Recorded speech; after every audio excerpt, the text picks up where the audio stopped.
ఆ దేవుడి గురించి నేను ఈరోజు గుర్తు చేయాలని బోధిస్తున్నాను. ఆమేన్. ఎటువంటి పరిస్థితిలో ఉన్నా సాతాను నీ చెవులో ఏ మాటలు మాట్లాడినా, నువ్వు చాలా దూరం వెళ్ళిపోయావు, దేవుడు నిన్ను పట్టించుకోడు, అవిధేయత చూపించావు,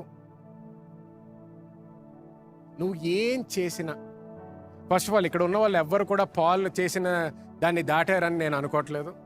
ఎందుకన్నా దాటినా కూడా not a problem.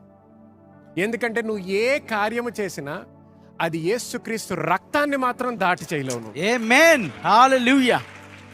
Praise the lord.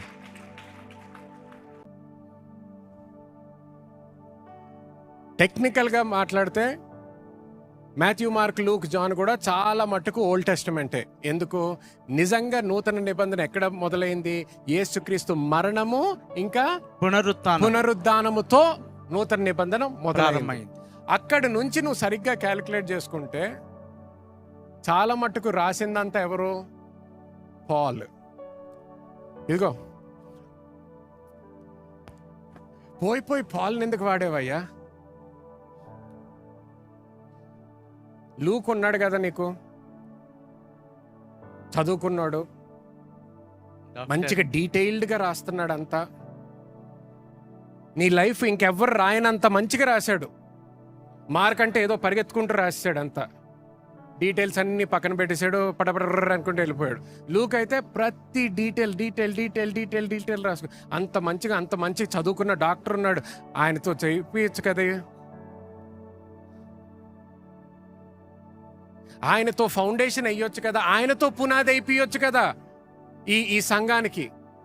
పోయి ఎవరైతే నీకు వ్యతిరేకంగా పనిచేశాడో, ఎవరైతే ఎన్నో మనుషుల్ని చంపేశాడో ఆయన్ని తీసుకొని నువ్వు ఇప్పుడు వాడుకుంటానంటావు. మత్తయి లేడా? మార్కు, లూకు, జేమ్స్ అన్న వాడుకోవచ్చు కదా. పోనీ ఎవరిని వాడాడు? పాల్ని వాడాడు. అంటే నువ్వు ఎంత దూరం వెళ్ళినా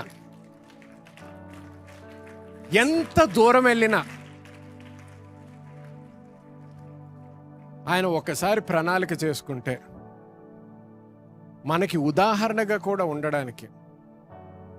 ఇప్పుడు లూక్నో జేమ్స్నో వాడుంటే ఇప్పుడు మనం ఏమనే వాళ్ళని తెలుసు, వాళ్ళంటే చాలా పరిశుద్ధులండి, అంటే జేమ్స్ దేవుడితో యేసుక్రీస్తు బ్రదర్ లాగా, సో అందుకనే ఆయన అలాగ వాడే. ఇది రిలీజియస్ ఐడియాస్ అయ్యి